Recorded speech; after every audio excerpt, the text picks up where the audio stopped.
¿Puedes abrir las cortinas? David.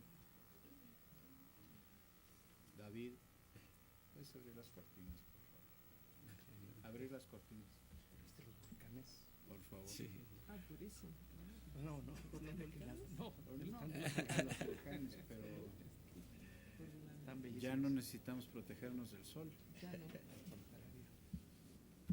No, está Ya ven cómo se ve precioso. mejor así. Está el Popo Nevado hasta abajo.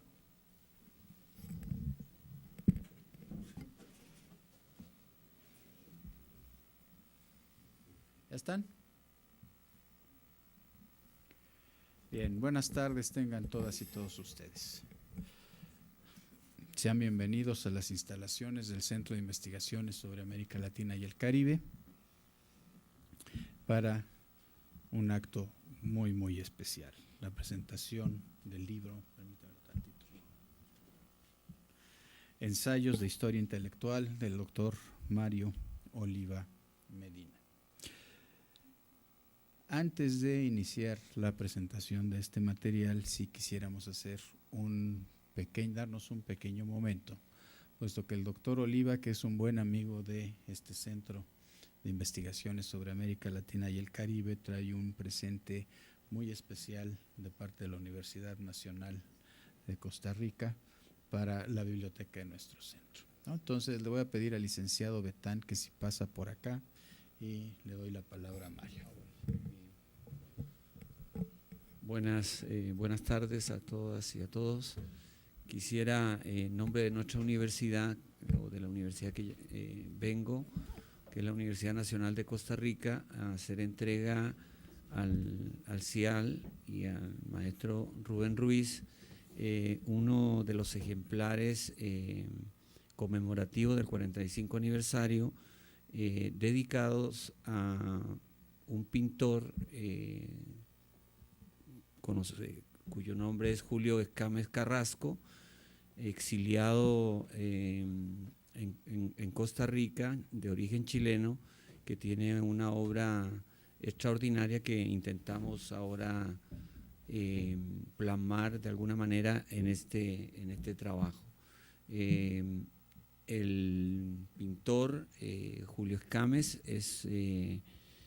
nació en Antiguala, hacia el sur de Chile, fue un gran pintor, incluso ilustró algunas de las obras de Pablo Neruda en los años 60, los años 70,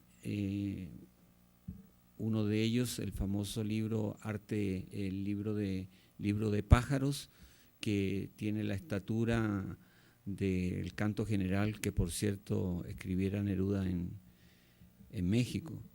Entonces, para mí es un gran honor y complacencia también de poder entregar este libro aquí en el CIAL, en este instituto, pues que permite estas coordinaciones, intercambios de producciones académicas en nuestro continente.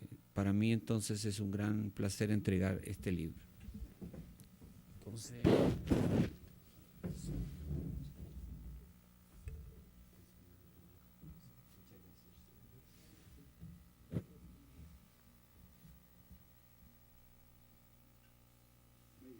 muchas gracias. Muchísimas gracias, doctor. Gracias.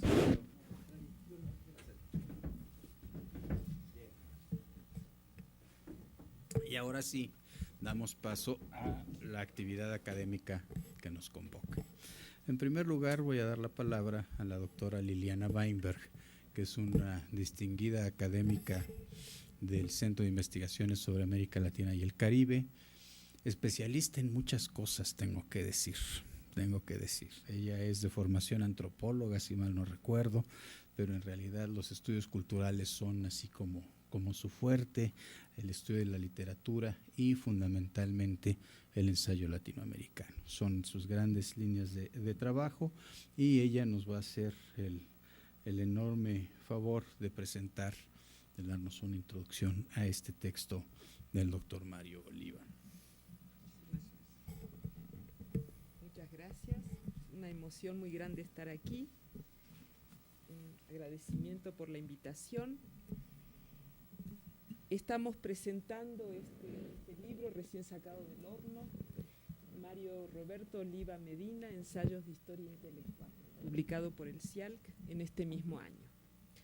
Mario Oliva y yo llevamos ya muchos años de amistad y diálogo intelectual. ¿Cuándo empezó esa amistad? Estábamos tratando de acordarnos, en 93, ¿verdad? 93. O tal vez desde siempre, como me escribió él una vez en una dedicatoria, desde siempre. Un puente de mutuo afecto y respeto entablado entre Costa Rica y México, entre la Universidad Nacional de Costa Rica y la UNAM, entre la comunidad de repertorio americano y la comunidad de cuadernos americanos, ambos además interesados por el ensayo en cuanto quehacer característico de la inteligencia americana. Son entonces muchos años de intercambio de ideas, conversaciones, cartas, mails, libros y de imaginar proyectos, cursos, conferencias y publicaciones. Mario es ya además un viejo amigo del centro, no un amigo viejo del centro, sino un viejo amigo del centro, que son cosas distintas, donde publicó ya hace algunos años Los intelectuales y las letras centroamericanas sobre la Guerra Civil Española en 2008 y colaboró en distintas oportunidades con publicaciones del centro como la revista Cuadernos Americanos. Mario Oliva Medina es oriundo de Puerto Montt, de Chile, y desde 1976 radica en Costa Rica, en cuya Universidad Nacional obtuvo su licenciatura en Historia y su maestría en Estudios Latinoamericanos. Es egresado del doctorado interdisciplinario en Letras y Artes en América Central, con énfasis en literatura. Ha colaborado en innumerables publicaciones de Costa Rica y de otros países de América Latina y es, como ya lo dijimos, un gran impulsor, un gran animador de los estudios latinoamericanos. Como profesor de la Universidad Nacional de Costa Rica en la sede Heredia, en ese inolvidable campus Omar Dengo, que tengo la fortuna de haber visitado varias veces, como director del Instituto de Estudios Latinoamericanos, como vicerrector de extensión de dicha universidad, siempre ha estado Mario tendiendo puentes de encuentro entre Costa Rica, México y toda América Latina.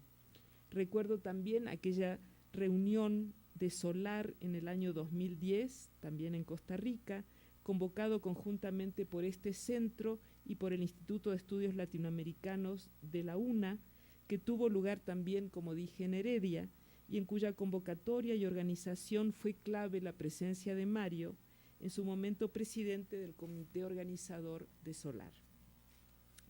A todo ello debemos agregar su humanidad, su generosidad, su hospitalidad, su vocación organizativa y su capacidad de imaginar proyectos, actividades, encuentros que aterrizan siempre, que se concretan siempre en publicaciones, como lo acabamos de ver con este libro que ha donado al centro, que siempre se concretan. Todas sus iniciativas tienen la magia de concretarse en publicaciones, en ediciones, en colecciones, en cursos.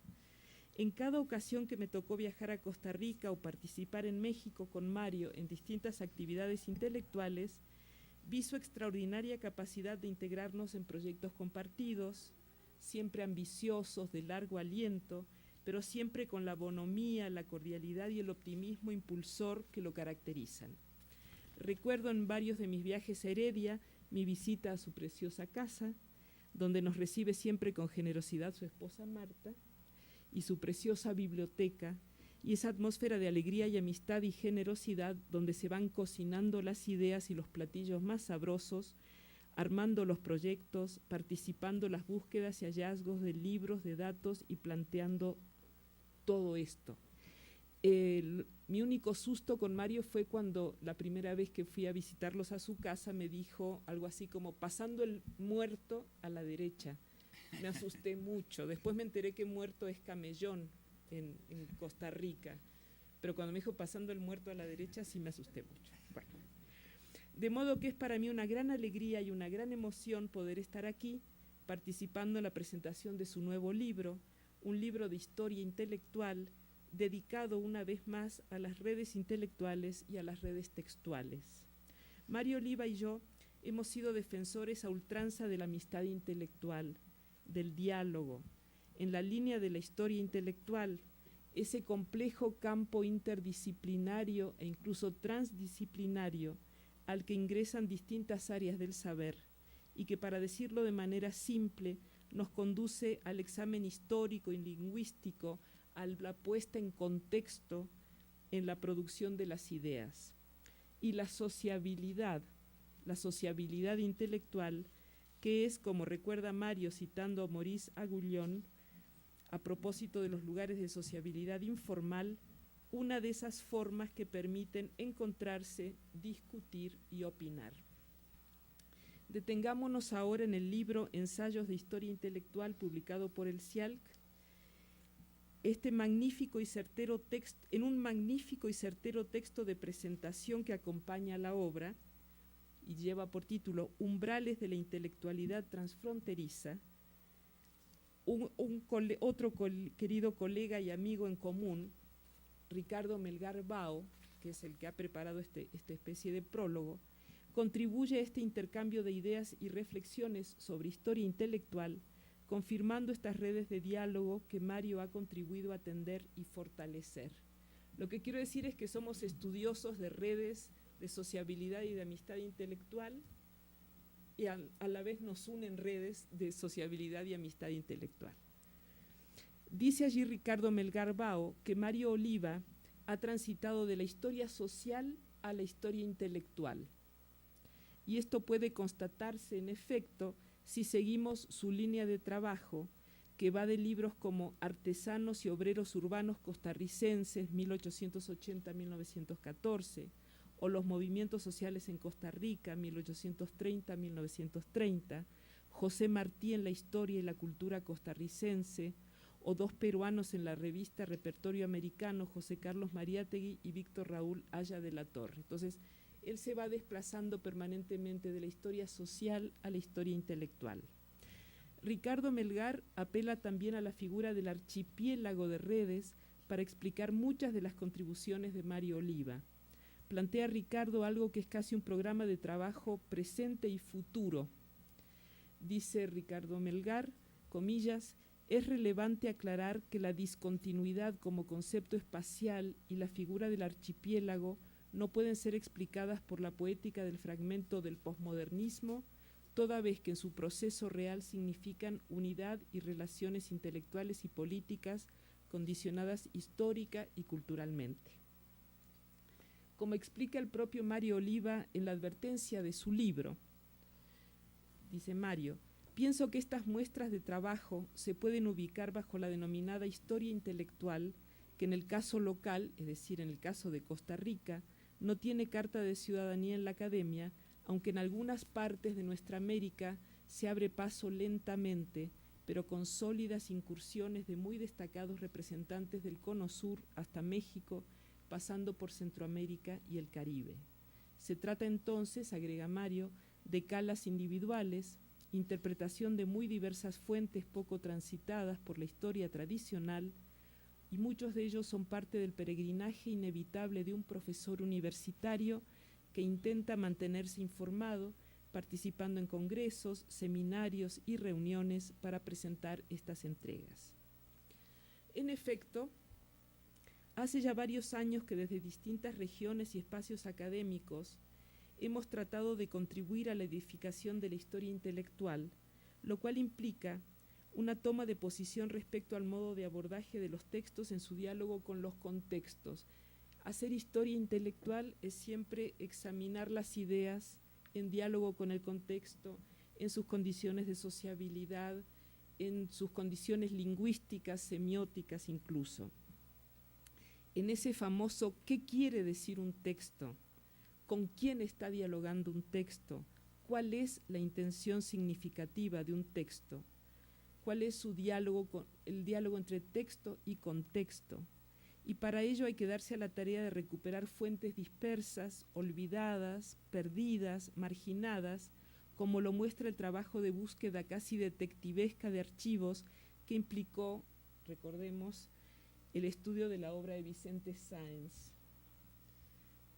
y que queda reflejado en uno de los textos presentes en este libro, Vicente Sáenz, Biografía intelectual y política de un americano desconocido, o esa fantástica reconstrucción de la poesía obrera que aparece también en este libro, la poesía obrera, socialista, anarquista, comunista, que lleva a cabo en otro de los preciosos ensayos de este libro, que lleva por título La musa proletaria en Costa Rica 1900-1948, o esa muy cuidadosa evocación de los terribles acontecimientos del 48 en Costa Rica, con apelación a fuentes de tradición oral, fuentes de la memoria, en Exilio, Incilio, Cárcel y Violencia 1948-1952, que nos sacuden como seres humanos por lo que representaron y donde leemos, por ejemplo, esto que describe Mario. Narraciones como estas son frecuentes en toda la literatura crítica producida en los últimos años en Costa Rica, dedicada a recuperar la memoria, o mejor dicho, la otra memoria de aquellos que quedaron excluidos de todo registro oficial. Se trata de procesos que conmovieron la vida cotidiana de las familias, con lo que ello implica el conjunto de la sociedad. Para muchos de los jóvenes aquí presentes, van a encontrar en este libro un trabajo formidable de esas fuentes en general marginadas de la historia. La memoria colectiva, la tradición oral, los registros en periódicos, toda esa zona maravillosa que tanto les tienta justamente a los jóvenes más impetuosos, de muy difícil búsqueda, de muy difícil recopilación y apasionante, como lo va a probar otro de los textos que voy a mencionar más adelante. Es así como nos encontramos con estas figuras, por un lado, figuras individuales a las que Mario dedica ciertas biografías intelectuales, pero son figuras individuales que de todas maneras son vistas como traduciendo procesos colectivos, desde el tan progresista Vicente Sáenz, que fue puente entre Costa Rica, México y toda Hispanoamérica, o Rubén Darío, nuestro gran Rubén Darío, o Salomón de la Selva, y otros poetas que abrieron ventanas y tendieron puentes entre mundos. Su trabajo sobre Vicente Sáenz me hace rememorar el llamado que recibí de él hace algunos años, 6 años para ser precisos. ¿Puedo contar o no puedo contar? Claro. Su enorme preocupación porque no se perdieran las cartas nos lo pinta de cuerpo entero. Sí lo cuento. Hace 6 años me llamó Mario y yo que no tengo registro, nunca me acuerdo las fechas ni los nombres, pero me acuerdo que fue hace 6 años. Porque me dijo, oye Liliana, estoy desesperado porque tengo miedo que se me muera la hija de Vicente Sáenz sin poderla ver y que me deje las cartas. Y tengo entendido que hay una nieta, pero no entiendo bien, me dice Mario, me dijeron que la nieta estaba casada con un candidato a la presidencia, pero no entiendo bien. Sí. ¿Era Pretolini o Pretolini? Fue la primera esposa de Enrique Peña Nieto. Entonces, cuando era candidato Peña Nieto, me llamó muy inquieto. Bueno, todavía no hemos logrado hacer contacto y recuperar esas cartas, pero bueno. Las cartas y el archivo fotográfico. Y no se ha podido recuperar No. todavía. Pero ahora ya hay una fundación. Acaban de hacer la Fundación Pretolini. Entonces puede ser que ahora podamos buscar esas cartas. Por eso me acuerdo que fue hace 6 años. Bueno, a nuestra generación le tocó hacer el puente entre la historia de las ideas y las nuevas formas de estudio de la producción de pensamiento, en que la contextualización, el estudio lingüístico, la historia del uso de los términos, la inserción de los escritores y críticos en la vida social han sido determinantes. Este libro nos muestra entonces una intensiva búsqueda de fuentes, verdadero aporte heurístico, pero también un aporte hermenéutico e interpretativo en cuanto se trata del análisis de los textos, ensayos, poesías, obra plástica, a la luz de nuevas puestas en diálogo con la vida intelectual. Mario cita a varios de los grandes autores que contribuyeron a este campo de estudios, como Maurice Agouillon o François Dos, y en nuestro propio ámbito autores como Oscar Terán o Elías Palti, e incluso desde la historia de las contribuciones de la Escuela Francesa de los Annales o la historia social, que también deben entrar en diálogo con los más destacados representantes de la historia intelectual. Respecto de este artículo, de uno de los artículos donde Mario habla de los exilios. Quiero leerlo y que ustedes lo escuchen a la luz de lo que vive México hoy.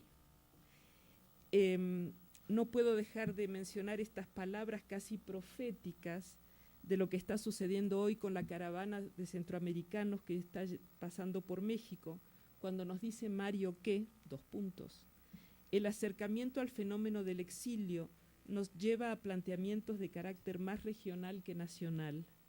Es decir, que no están limitados por las fronteras nacionales. Se nos presentan como procesos con muchas aristas que se desarrollan fuera de las fronteras estrictamente del país que estudiamos.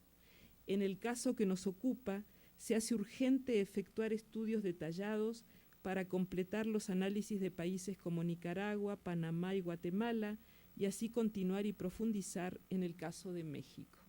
Profético esta invitación a que tenemos urgentemente que analizar el fenómeno del exilio desde una mirada más amplia que las fronteras nacionales. En la primera de las 4 grandes secciones del libro, el libro está dividido en 4 grandes secciones que tienen cada una de ellas títulos muy hermosos. La primera de ellas es Intelectuales, Obras y Quehaceres, donde nos depara una muestra de un intensivo trabajo de fuentes a través de textos entrañables y a la vez sacudidores, desde su saga En busca de la vida y la obra de Vicente Sáenz, como dijimos, este gran intelectual socialista que salió de Costa Rica y vino a México a vivir. O el que dota de visibilidad, otro de los artículos, a la poesía de sectores obreros y activistas políticos de la primera mitad del siglo XX, y al que pone como título La musa proletaria en Costa Rica.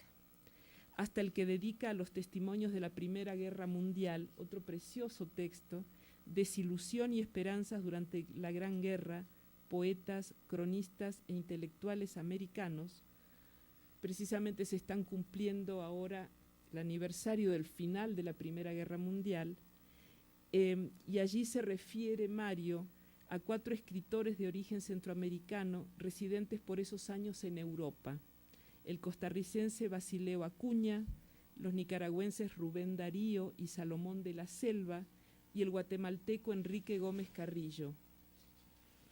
Darío, que estaba en Europa y por razones de pobreza, de salud y viendo avanzar la guerra, regresa a América, declara, comillas, me voy a América lleno del horror de la guerra a decir a mucha gente que la paz es la única voluntad divina. Escribe luego Darío, a propósito, como reacción a la guerra, un largo poema llamado Pax en 1915, que sería interesante comparar, acoto, con el largo poema Dios de Víctor Hugo. 2 poemas inmensos, inauditos, enormes e ilimitados. Allí escribe Rubén Darío, por ejemplo, en sangre y llanto está la tierra antigua. Es decir, son nuestros latinoamericanos impresionados por la crisis europea y por una guerra que primero se veía con gran optimismo, como una guerra, se veía como una guerra que iba a acabar con todas las otras guerras, la Primera Guerra Mundial, y como una guerra rápida que iba a acabar con las futuras posibilidades de guerra, y no fue así, como lo sabemos muy bien. Entonces empieza el horror ante los 10 millones de muertos y otros tantos millones de heridos, 10 millones de heridos que dejó la Primera Guerra Mundial, como recuerda también Mario.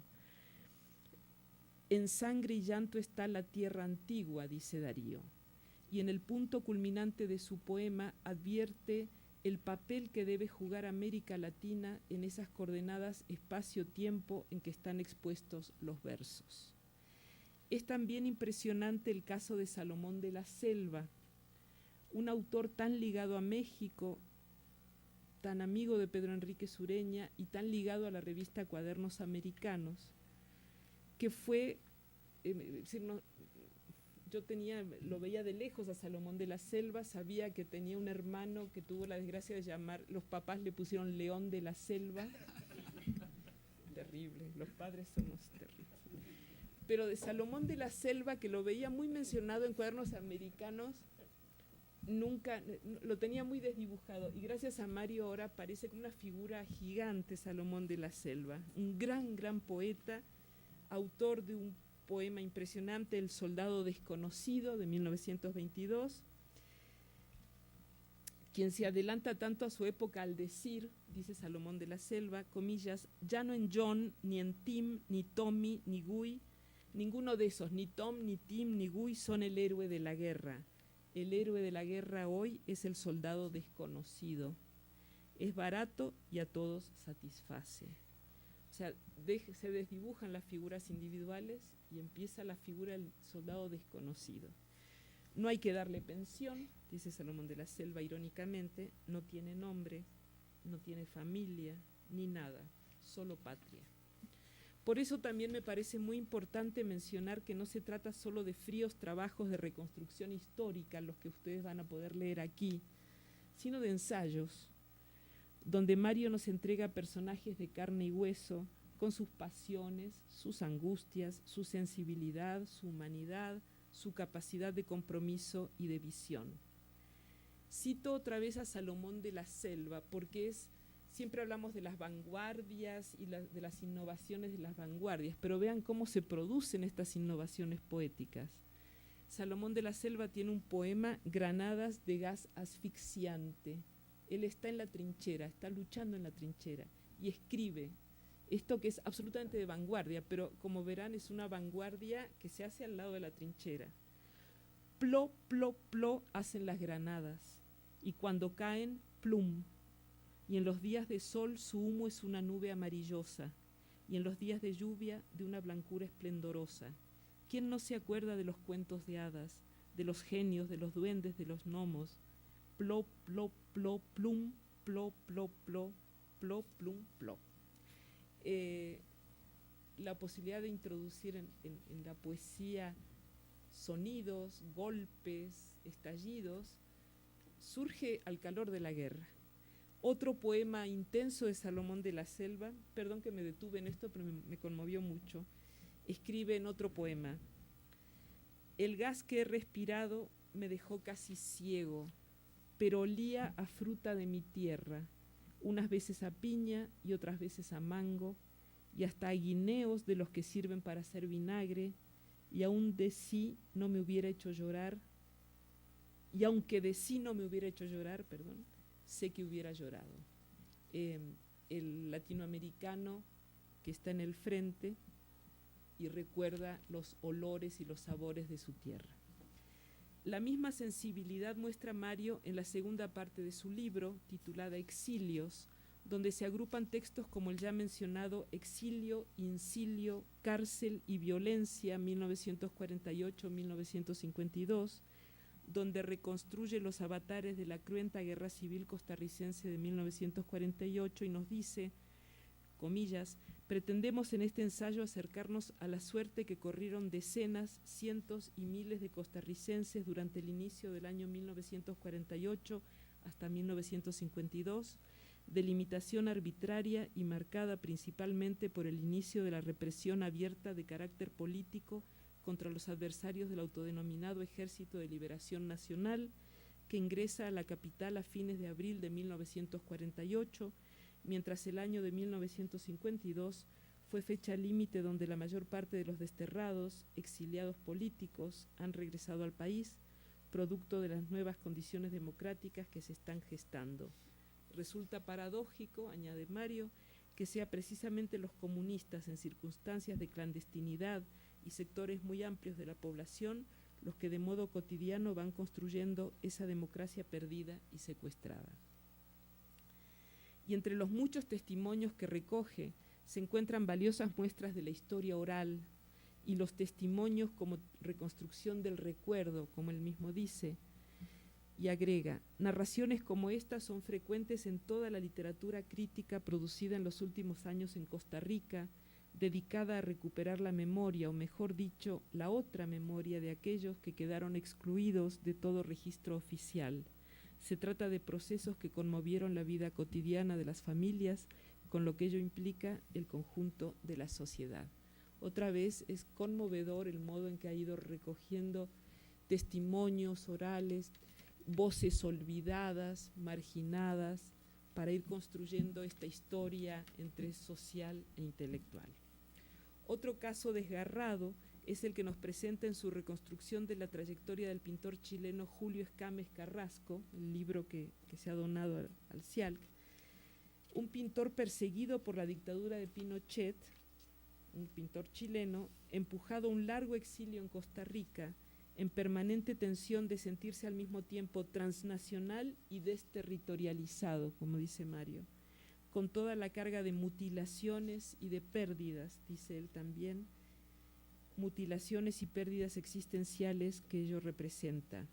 El exilio, recuerda Mario a Edward Said, al gran Edward Said. Les leo otra vez y pensemos en la caravana centroamericana. El exilio, dice Said, al igual que la muerte, pero sin la clemencia final de la muerte, o sea, el exilio es peor que la muerte, ha arrancado a millones de personas del sustento de la tradición, la familia y la geografía. Hasta aquí, Said. Qué fuertes suenan estas palabras hoy que asistimos al paso de los exiliados hondureños, salvadoreños, nicaragüenses. El mural del gran artista chileno, que lleva el simbólico nombre de Principio y Fin, estaba destinado a estar en la ciudad de Chillán, donde se encuentra también una obra de Siqueiros que fue resguardada de la dictadura. En el catálogo del mural se lee, comillas, es una visión de la violencia desatada por el sistema capitalista por medio de las Fuerzas Armadas y las policías del mundo y especialmente en América Latina. Así pone este pintor Escames, anota sobre su mural. La tercera sección, Intelectuales y Movimientos Sociales, está integrada por los trabajos La Bolsa o la Vida, un atentado anarquista en la Costa Rica de los años 30, la filiación política de los hermanos Sequeira Barquero, a quienes algunos vinculaban con el Partido Comunista Costarricense fundado en 1931 y otros al anarquismo. Este acertadísimo título, precioso, cinematográfico, La Bolsa o la Vida, que parece el título de un cuento de Ricardo Piglia, se parece a un cuento de Ricardo Piglia en toda la reconstrucción detectivesca, casi de cronista de páginas roja del periódico. Es precioso este texto, otra vez lo recomiendo para los jóvenes aquí presentes, es precioso cómo estos, a partir de un atentado, él va reconstruyendo todo lo que está detrás del atentado, incluida la recuperación de la nómina de lecturas que estos dos hermanos que gritan La Bolsa o la Vida guardaban en su cuarto y que les fueron confiscadas, desde periódicos como El Luchador o el Seminario Cultura Proletaria o publicaciones partidarias como Trabajo, hasta el ideario de Enrique Malatesta. Sigue otro texto de enorme interés, este nos golpea también a nuestra generación, Sacco y Vanzetti, Recepciones y Movimientos Sociales en Costa Rica, 1927-1928, en cuyo inicio leemos lo siguiente, escrito por Mario. El movimiento obrero costarricense, que surge en la segunda mitad de los años 20 del siglo pasado, tenía como uno de sus retos buscar alternativas políticas, organizativas y de lucha, cooptado por posiciones reformistas. Las líneas que siguen evidencian esta coyuntura desde la presencia de dos tipos de procesos. El primero es dar cuenta de la recepción ante el caso Sacco y Vanzetti, que fueron estos dos obreros que fueron injustamente ejecutados en los Estados Unidos, entre los diferentes sectores sociales costarricenses. Es decir, lo que él estudia es el eco que tuvo el caso Sacco y Vanzetti en Costa Rica, y podríamos hacer lo propio en los distintos países, porque fue un caso muy sonado, como el caso Dreyfus, ¿no? Una ejecución injusta que tuvo mucho eco en la sociedad. En segundo término, propongo que el proceso judicial en Norteamérica, dice Mario, promovió movilizaciones, promovió nuevas formas de organización, tácticas y estrategias que ensayan los trabajadores urbanos y del campo en Costa Rica. Sin embargo, es necesario despejar el engranaje por cierto complejo de definición que va a desarrollar la organización y movilizaciones de los trabajadores entre 1927 y 1928 como eslabón perdido en la historia obrera costarricense, que en todo caso desemboca en la fundación del Partido Comunista Costarricense, gestado en el primer semestre de 1931. Muestra así Mario Oliva hasta qué punto el caso Sacco y Vanzetti incidió en las manifestaciones obreras y con cuánto interés siguió la prensa de Costa Rica este caso y esa injusta condena a dos obreros anarquistas, al punto de que el 1 de agosto de 1927 se llegó a fundar una sociedad obrera que llevaba como nombre Sacco y Vanzetti, una organización de reivindicación de los derechos de los obreros y en honor a las víctimas de la justicia norteamericana, seguida de otras organizaciones como el Centro Socialista de Costa Rica. E impresionan entre los muchísimos datos y fuentes que cita Mario, tomo una que me impresionó. Un columnista anónimo que se pone el seudónimo de Mefisto, escribe en el periódico La Lucha: el caso Sacco y Vanzetti es parecido al de Nicaragua. Los pueblos protestan por la intervención americana en Nicaragua y el imperialismo americano mira con desprecio la protesta de todos los pueblos de las Américas y aún de otros continentes. Para terminar, la cuarta sección, dedicada a trincheras de ideas, así se llama la cuarta sección, nos recuerda desde luego al gran José Martí, quien en 1891 escribió que trincheras de ideas valen más que trincheras de piedra. Allí se dedica Mario, en efecto, a esas publicaciones que tanto sirvieron para tejer las redes de ideas en América Latina. Se dedica a dos publicaciones: Liberación, revista centroamericana de vanguardia publicada entre 1935 y 1937, y la revista Renovación, de la política a la literatura, 1911-1914. Es así como la obra se cierra con otro de los grandes campos a los que se ha abierto la historia intelectual, que es el estudio de las revistas, y que nos permitirán seguir tejiendo redes y haciendo estudios comparativos, ya que, como también observó Ricardo Melgar en su prólogo, se trata de un estudio que confirma que las revistas tampoco se agotan en los márgenes nacionales, como ya lo había mostrado Mario Oliva en sus valiosísimos aportes al estudio de repertorio americano. Por mi parte, al leer la lista de colaboradores de estas revistas, pienso en el vínculo que establecen con otro gran tema que atraviesa nuestra región, que es el reformismo universitario, cuyos protagonistas exclamaron en 1918 que había llegado la hora americana. Para terminar, recordemos que quienes hacen historia intelectual tienen mucho de arqueólogos en busca de materiales preciosos, pero también tienen mucho de hacedores de rompecabezas que buscan piezas sueltas, piezas difíciles de conseguir, para ir completando, haciendo un mapeo de la vida intelectual, y en ello las revistas son también fundamentales. Como dicen Jean-François Sirinelli o François Dos, un autor, François Dos, a quien Mario cita, es importante evitar leer los textos de manera atomizada o reducirlos a las intenciones del autor, porque es necesario atender a las redes y estructuras elementales de sociabilidad. El Sirinelli plantea también una imagen que siempre me pareció espléndida. Estudiar las representaciones intelectuales de una sociedad conduce a ser una especie de electroencefalograma de las grandes corrientes ideológicas que han recorrido una sociedad, así como a ser un electrocardiograma de las grandes palpitaciones de una comunidad. Es estudiar la cabeza de una sociedad y el corazón de una sociedad.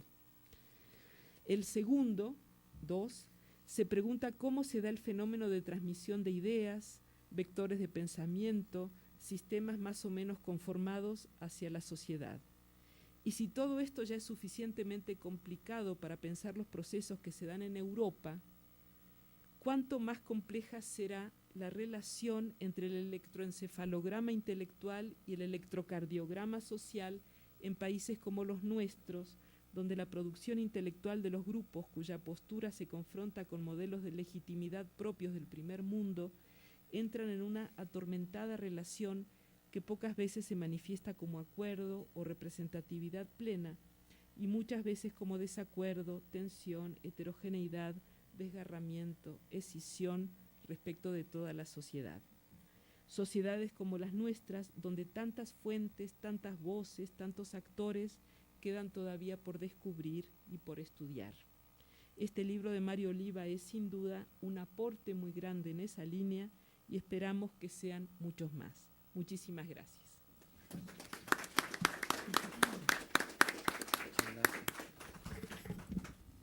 Gracias, doctora Weinberg, por esta espléndida reseña de un muy buen libro. Muchísimas gracias. Le vamos a dar la palabra ahora al doctor Mario Vázquez Olivera, quien es historiador, es uno de los mejores centroamericanólogos de este país, ¿no? Ha producido textos muy importantes en relación particularmente con Guatemala y su relación con México, pero también ha avanzado en otros temas muy importantes de muy alta significación en términos de la reconstrucción de la memoria, si mal no recuerdo, ¿no? Tiene la palabra el doctor Vázquez Olivera. Muchas gracias Rubén por tu elogiosa presentación, muchas gracias por la invitación a presentar o comentar este libro y gracias por su presencia. Pues primeramente, Liliana ha hecho una reseña no solo muy bonita, sino que además bastante ilustrativa, muy, ¿cómo podemos decir?, muy apegada a lo que es la lectura de este texto. Yo voy a hacer un comentario que va por otro lado, complementando lo que dijo Liliana, que ha sido pues magnífico. En primer lugar, señalar la pertinencia que tiene esta publicación. A mí me dio mucho gusto al leerlo. La verdad, yo no conocía estos trabajos que han sido publicados a lo largo del tiempo, distintos artículos que aparecen aquí compilados. Me parece muy pertinente la publicación de este texto. Ya diré específicamente por qué. Uno de los, y aquí hay una cosa que me gustaría comentar con el autor, que menciona que hay en Costa Rica dice que la historia intelectual no ha tenido como una carta de naturalidad, de naturaleza en el medio académico, ¿verdad? Y eso a mí me llama mucho la atención. Bueno, cuando menos en el último tiempo, y desde luego este trabajo es parte de esta renovación de la historiografía centroamericana, el campo de la historia intelectual ha tenido logros muy importantes en la región. Creo que junto con estos trabajos de Mario, y en esto sin duda él ha sido un pionero, hay otros autores más recientes que han seguido este camino. No sé hasta qué medida inspirados, Mario, esto me gustaría también comentarlo contigo. Me recordó mucho los trabajos de Rafael Lara Martínez, por ejemplo, que abordan también esta misma época que tratas aquí, o de autores que van a otras épocas como Ricardo Roque Valdovinos o José Cal Montoya. En fin, me parece que en todo caso aquí hay como una pauta, no sé si decir una escuela, pero por lo menos sí un buen ejemplo que yo creo que ha calado en Centroamérica, dejando esta estela de ruta a seguir. ¿Por qué me parece además muy pertinente? No solo por tratarse de un autor de relevancia en Costa Rica y Centroamérica, sino porque Costa Rica es un país de América Latina muy poco estudiado, muy poco observado desde México. Existen muy pocas publicaciones, escasísimos títulos sobre Costa Rica, sobre historia costarricense reciente o pretérita. Y entonces, aquí está Enrique, que ha sido uno de los pocos que ha publicado, que ha manifestado un interés muy particular sobre el país. Y en realidad Costa Rica, con esta idea que tenemos de que es un país ajeno a conflictos, un país de paz, la Suiza de América o de Centroamérica por lo menos, y que realmente tiene mucho de eso, pues tiene menos estridencia, podríamos decir, en cuanto a nuestra, a que nos llame menos quizá nuestra atención en comparación con Centroamérica, con Nicaragua, con El Salvador, con Guatemala. Entonces yo no sé si va por ahí esto o por algún motivo, y es lamentable porque Costa Rica y México comparten en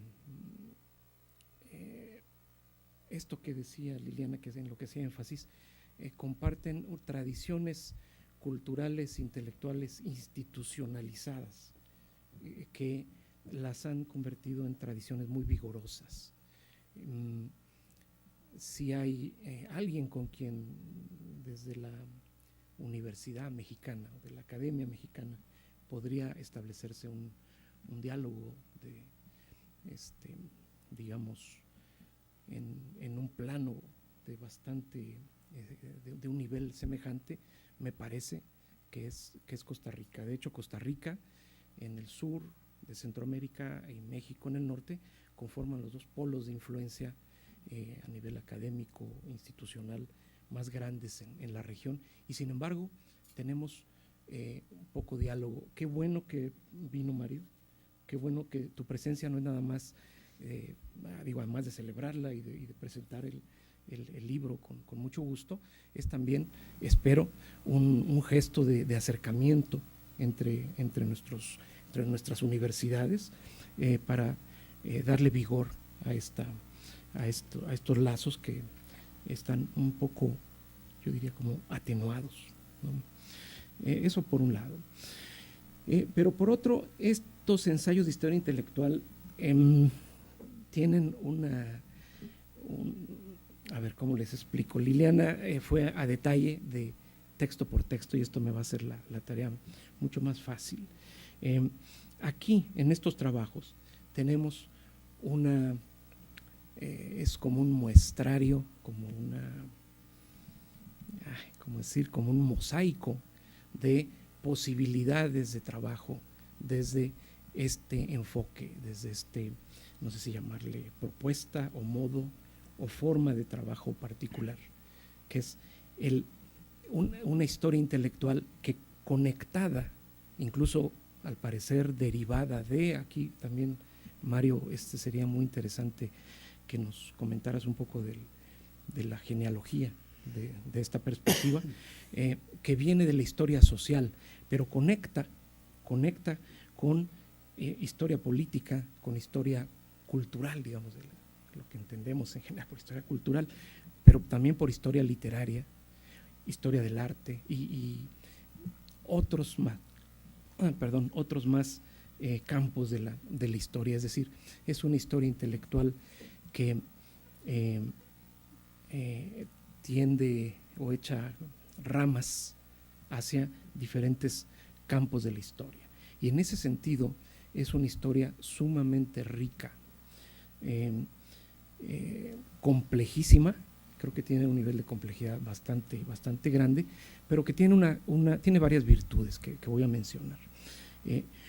Una es que si bien estos trabajos son sobre Costa Rica y a través del mirador costarricense fundamentalmente también Centroamérica,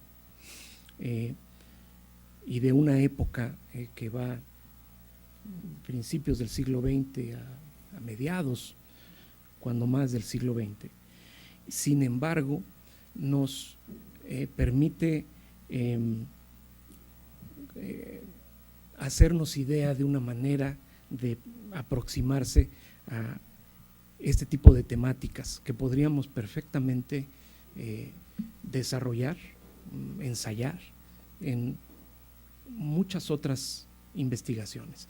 Pienso yo en este libro como un magnífico libro didáctico, como un magnífico libro para aprender a hacer historia, para tomar ejemplo, para enseñar a nuestros alumnos rutas de trabajo y sobre todo que estimularía la creatividad de nuestros estudiantes, como creo que lo hará, estimulando la creatividad de los lectores.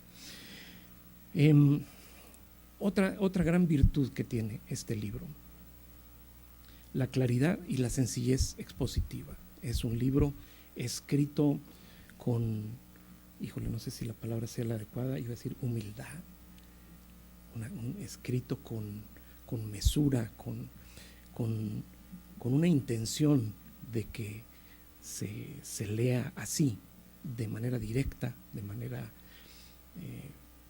llamémosle fácil, de manera clarísima. Aunque detrás, desde luego, de todos estos trabajos, hay un complejo entramado conceptual y de alguna manera teórico y sobre todo de un despliegue de conocimiento, de erudición y de profundidad en fuentes y de análisis historiográfico. ¿Cómo le hizo? Y esto para mí es una genialidad de Mario. ¿Cómo le hizo para no poner por delante, como es muy usual en estudios de historia intelectual, para no poner por delante teorías, conceptos, discusiones, conceptualizaciones, sino exactamente lo contrario, para ponernos por delante la historia misma, la narración, la exposición, como reseñó Liliana, los textos que analiza, las anécdotas, los episodios, y a partir de ahí ir a profundidad en lo social, en lo intelectual, en lo cultural, diciéndonos como de pasadita, bueno, estos son temas en los que ha profundizado Said, por ejemplo, que es un autor al que recurre Mario, u otros que uno dice, caray, estamos hablando de que antes de esto, acompañando el trabajo de investigación empírica, en las fuentes en el dato histórico, hay paralelamente un trabajo de elucubración y de discernimiento conceptual, pero que afortunadamente, y muchas gracias Mario por no hacerlo, no nos lo pone de entrada.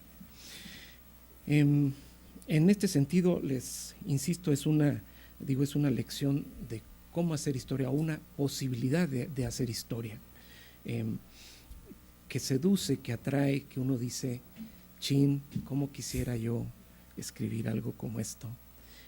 Trataré de hacerlo algún día, porque como Liliana lo ha dicho con esta frase, y a mí que yo soy como positivista, me pegó como una cachetada, y dice, fríos trabajos de reconstrucción histórica, dice, hay en oposición a estos fríos trabajos de reconstrucción histórica que solemos, desde luego, muchas veces hacer los historiadores, tenemos esta otra posibilidad, de una posibilidad que tiene la gran cosa de podernos acercar a la historia misma, a la vida de hombres y mujeres de un tiempo pasado. Nos permite como si los conociéramos, para decirlo de algún modo, como si estuviéramos leyendo el periódico, cuando Mario nos cuenta de el caso por ejemplo, de la bolsa o la vida. Es como si despertáramos y viéramos en el periódico la noticia y nos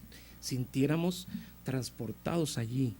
No, ojo, no con trucos del escritor o del literato, no trucos, pues no con el arte del escritor o del literato, ¿sí?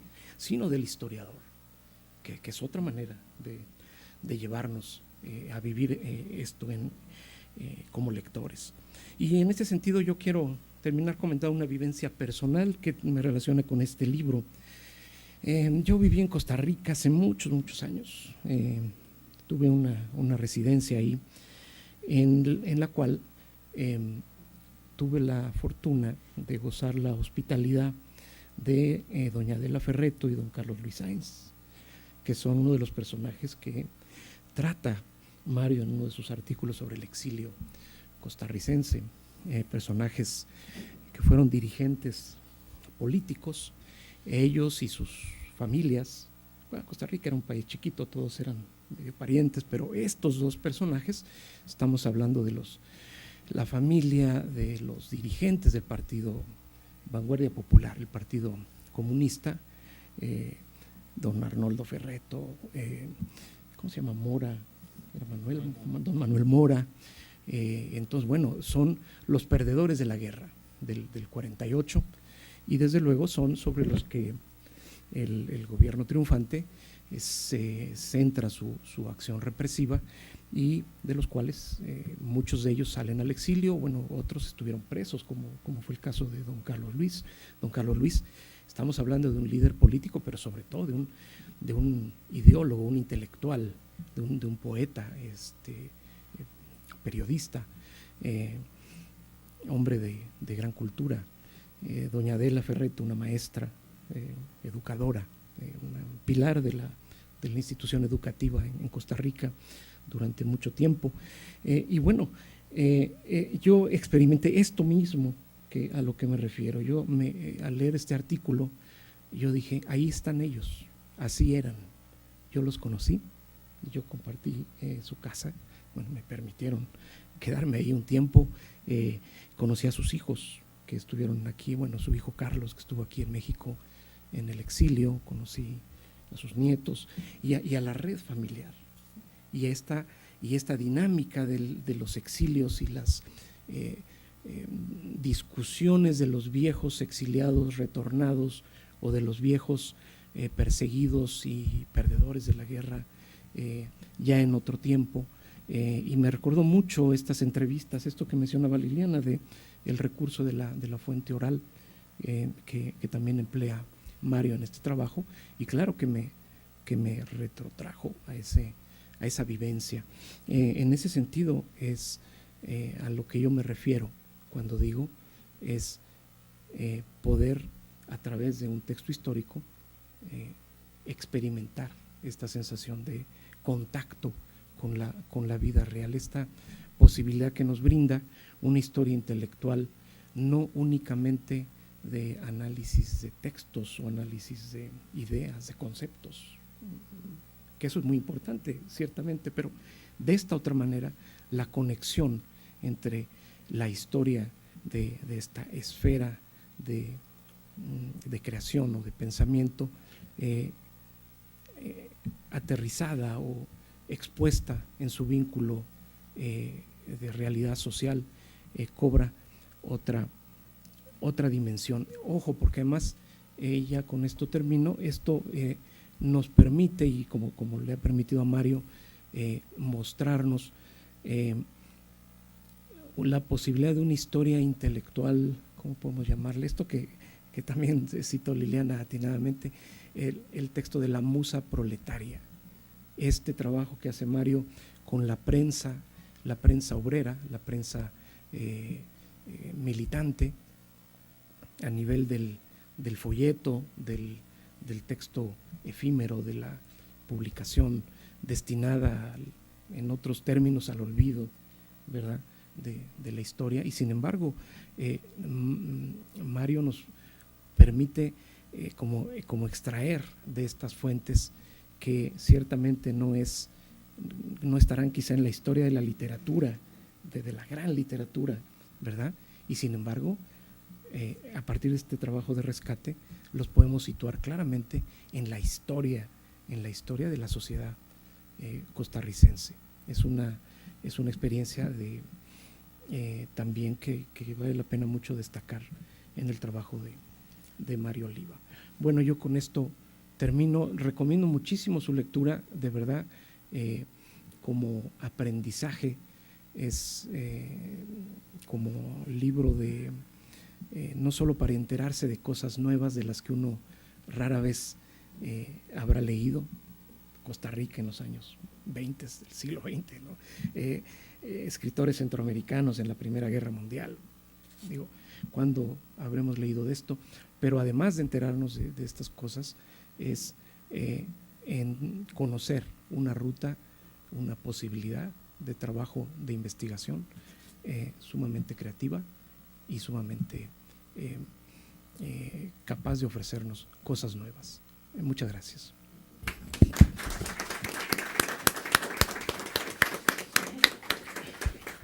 Mil gracias, doctor Vázquez, por esta invitación a leer desde la perspectiva del historiador que puede aprender nuevos trucos para hacer su trabajo. Y le daré ahora la palabra al doctor Mario Oliva Medina, quien ya se dijo es costarricense, ya se dijo que es alguien que ha estado muy interesado en el estudio de la historia y la cultura y la vinculación entre estas dos áreas de conocimiento desde muy diversas disciplinas, y él es actualmente el director del Centro de Investigaciones, Instituto de Investigaciones sobre América Latina y el Caribe de la Universidad Nacional de Costa Rica. Le damos la palabra al doctor Oliva.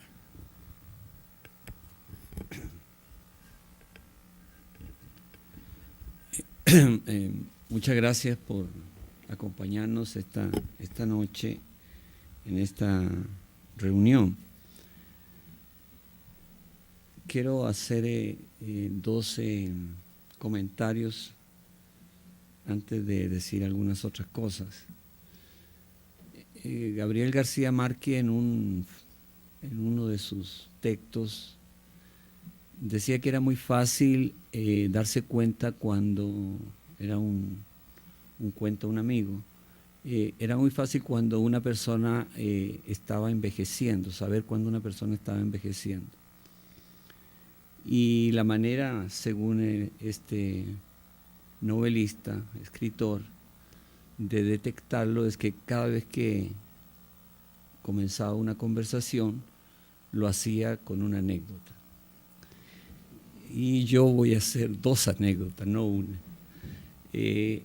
Una tiene que ver con mi relación con el CIAL, que he compartido con el maestro Rubén Ruiz durante el día que estuvimos viendo algunos murales de la universidad y compartiendo un gran rato, cosa que le agradezco muchísimo.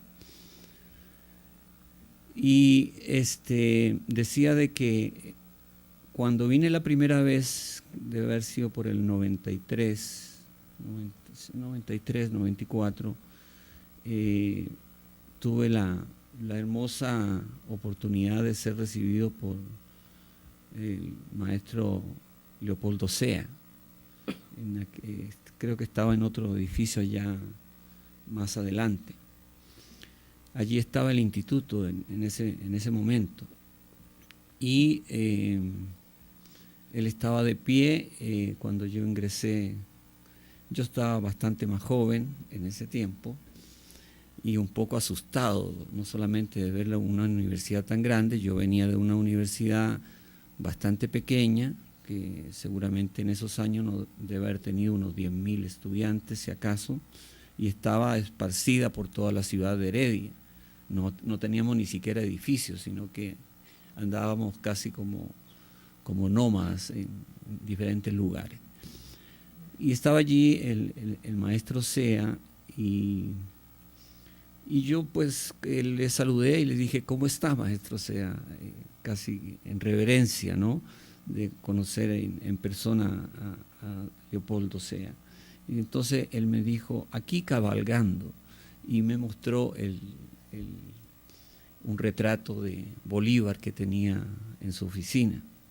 Y desde ahí iniciamos una larga y fructífera relación pues personal y de mi universidad.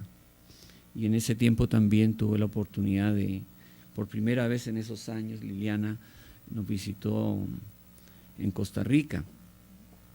Eso fue una cosa que hemos ido desarrollando con los años y pues llegamos eso fue en el siglo pasado, ahora ya estamos en otro siglo y ahora pues venimos también con muchísimo cariño a esta universidad a presentar un libro. Y lo otro que es parte ya del texto que comentaron yo diría de manera generosa, ¿no? Profunda, Liliana y Mario, cosa que les agradezco, que es inmerecida. Van a tener que leer el libro para saber si es cierto lo que han dicho ellos, ¿no? Es una lectura, bueno, los libros se completan con la lectura, esa es la historia intelectual, ¿no? No son solo libros, sino seguir a los no solamente las ideas, sino que a los lectores, la corporalidad incluso de los lectores, cómo leían, qué leían, dónde leían, etc. Entonces, este libro se completará con la lectura de lectores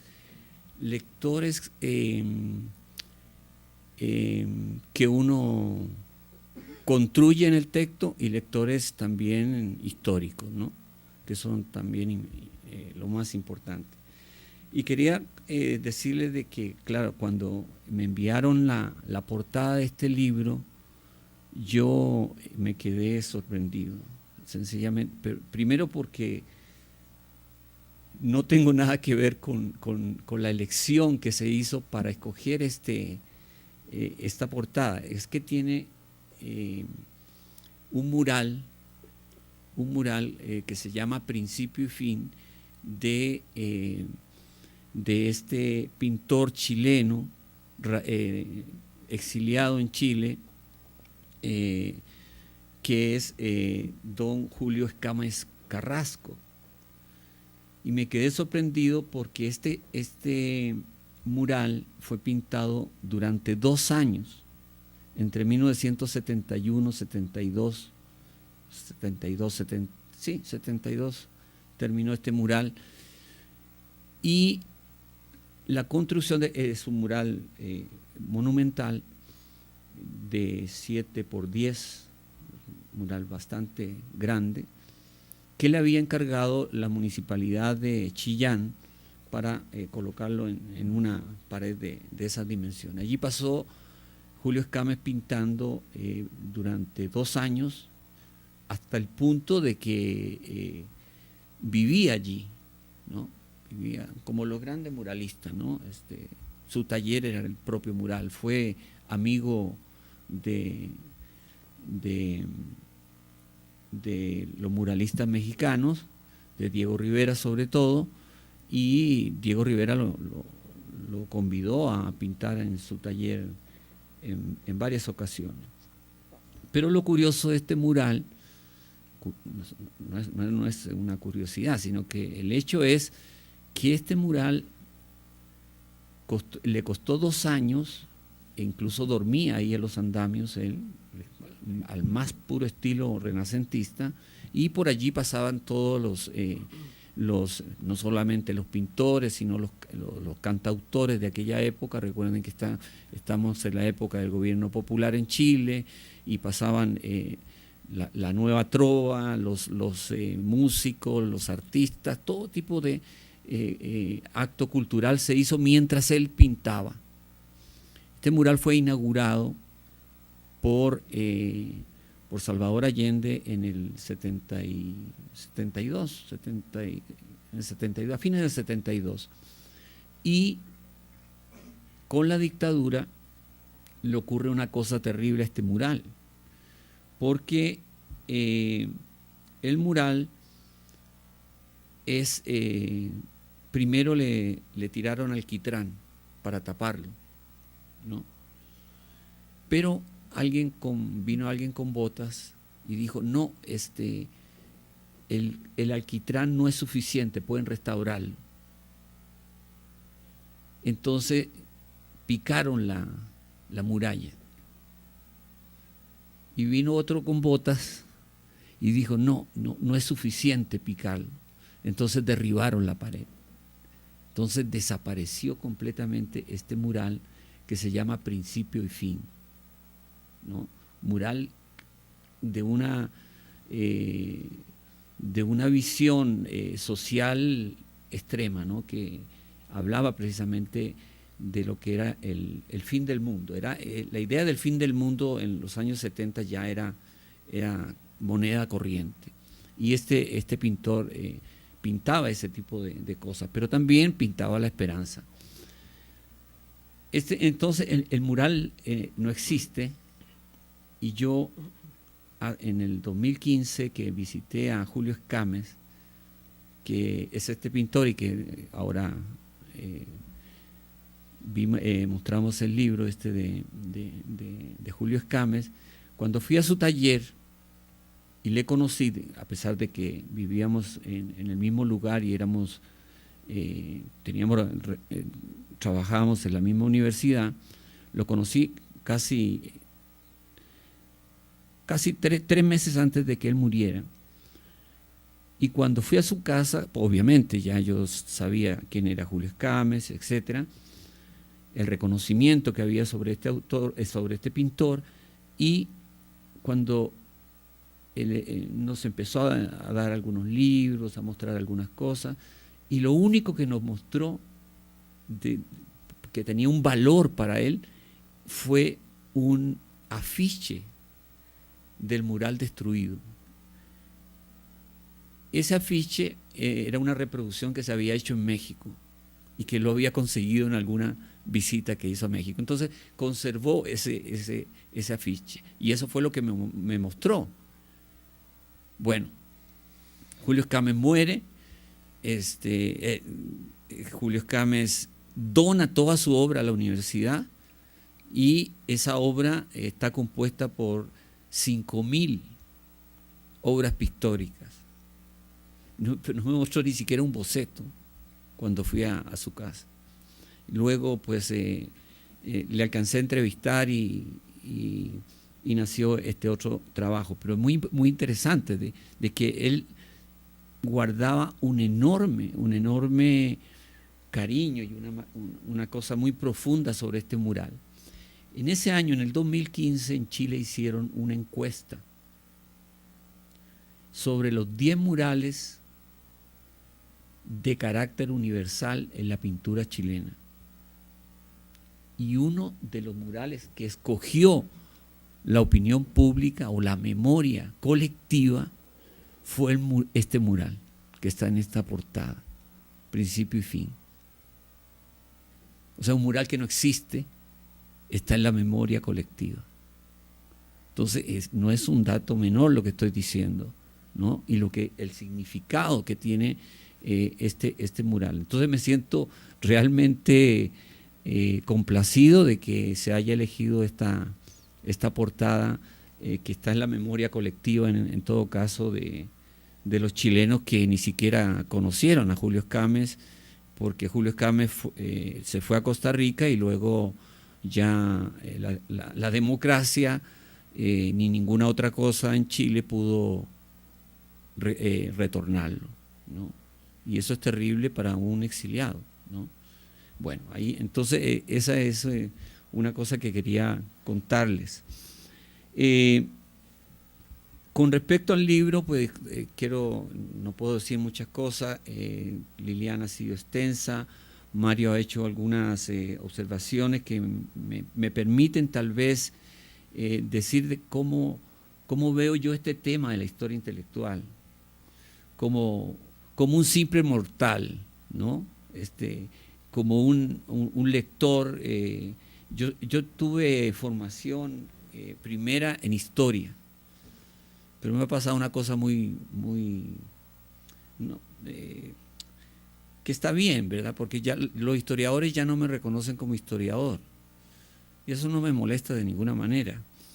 Pero yo también estudié literatura, entonces los literatos tampoco me reconocen como literato. Entonces me siento muy bien, cualquier cosa que diga pues no es ni de la literatura ni de la historia.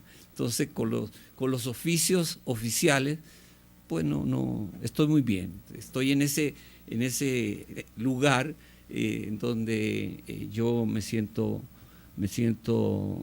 a gusto. Esta idea de trabajar con los textos, y yo una vez hice lo que Mario mencionó haciendo yo mi tesis doctoral, porque hice un gran esquema de estos que le piden a uno cuando va a hacer una tesis, ¿no?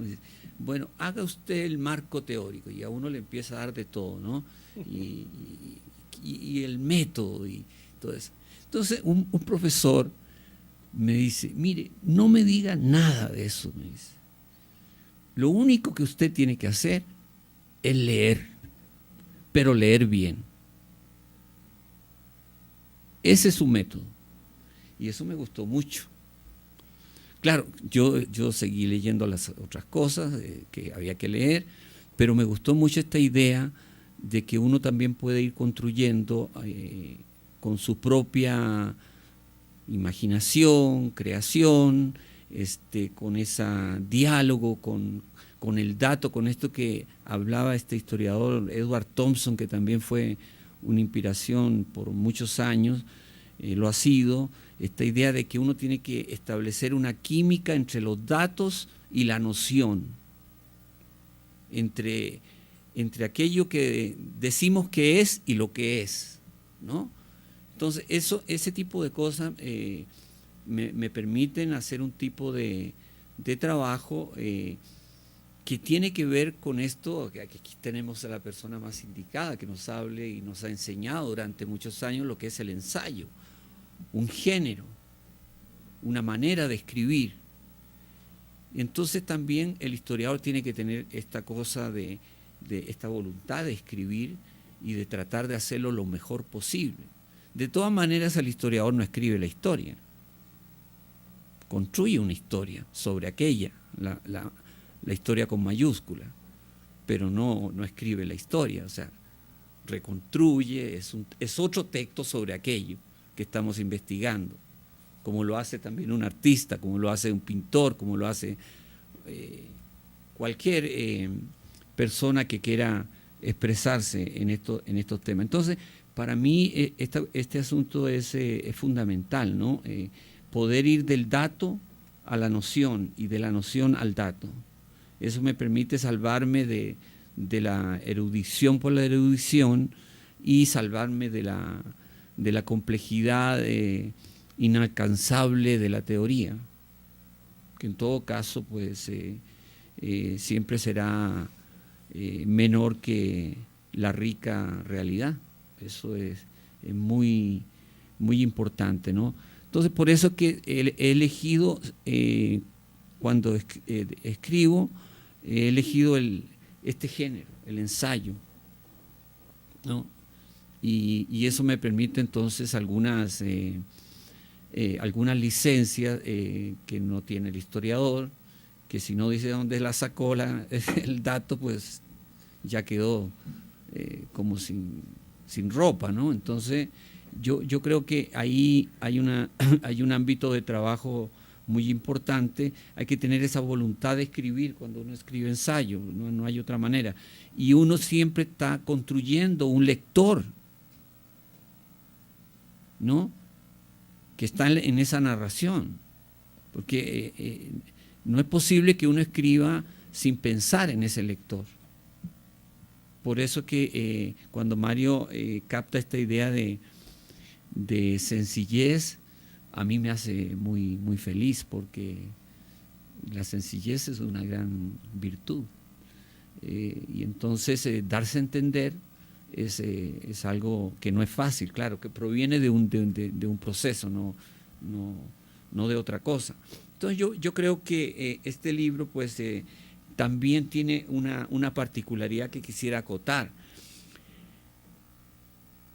y es que una parte de la historia intelectual tiene que ver con lo que Liliana llama los diálogos que hay entre las disciplinas. Pero hay una disciplina que a veces no se emparenta con la historia intelectual, y que yo sí la tengo interiorizada, que es la economía política. Porque los esquemas de perseguir o de investigar, como ustedes quieran, o de novelar una idea o un proceso de ideas, tiene que ver con, a propósito ahora ya de los 200 años de Don Carlos, ¿no?, de Marx, está en el núcleo de mis trabajos, porque en la economía política se habla de la producción, de la circulación y el consumo, de la mercancía. Entonces yo trasladé ese método al de estos procesos de historia intelectual.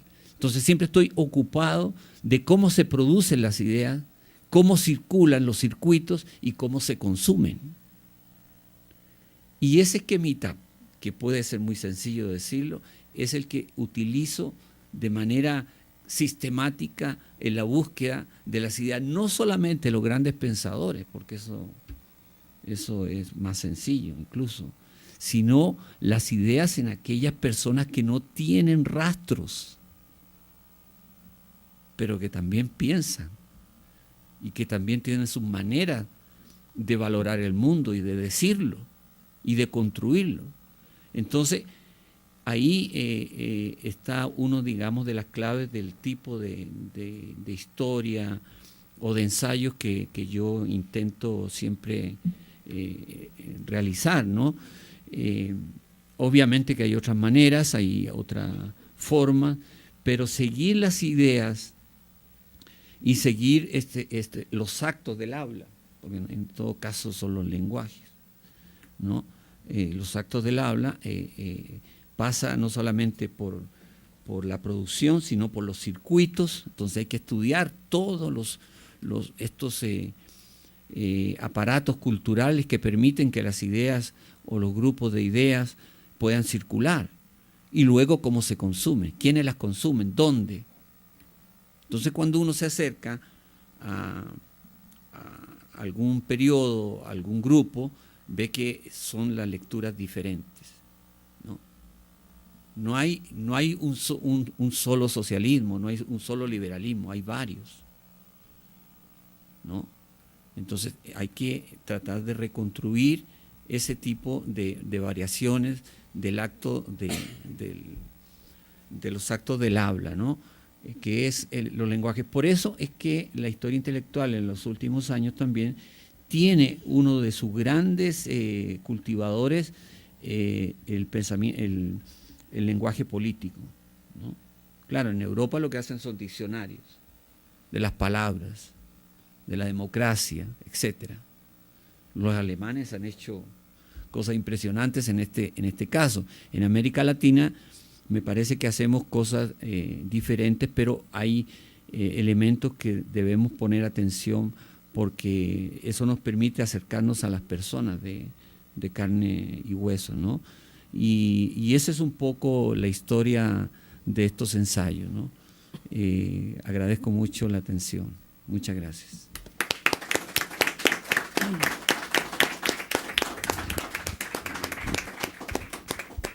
Mil gracias, doctor Oliva, mil gracias a todos ustedes. Antes de terminar, yo solo quisiera recuperar una de las frases que expresó el doctor Mario Vázquez cuando dijo que esperaba que esto fuera un relanzamiento de las relaciones entre dos entidades académicas que han tenido una larga historia en común, que se han retroalimentado y que han avanzado en el conocimiento de la región latinoamericana. Espero yo también que así lo sea. Creo que estamos trabajando muy duro en este sentido.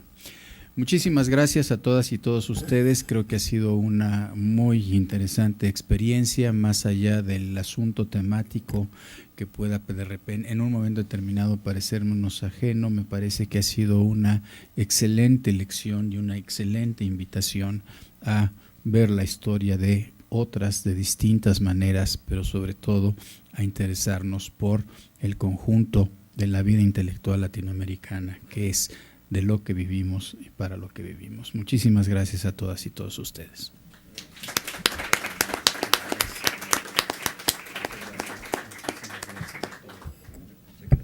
Gracias, Liliana.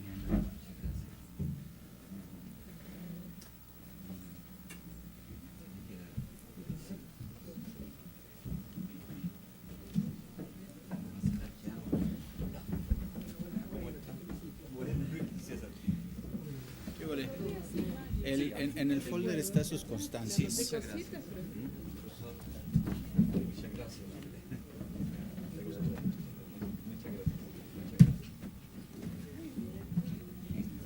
Sí, esto se desapareció. Esta es tuya, Mariana. Alguien me la prestó.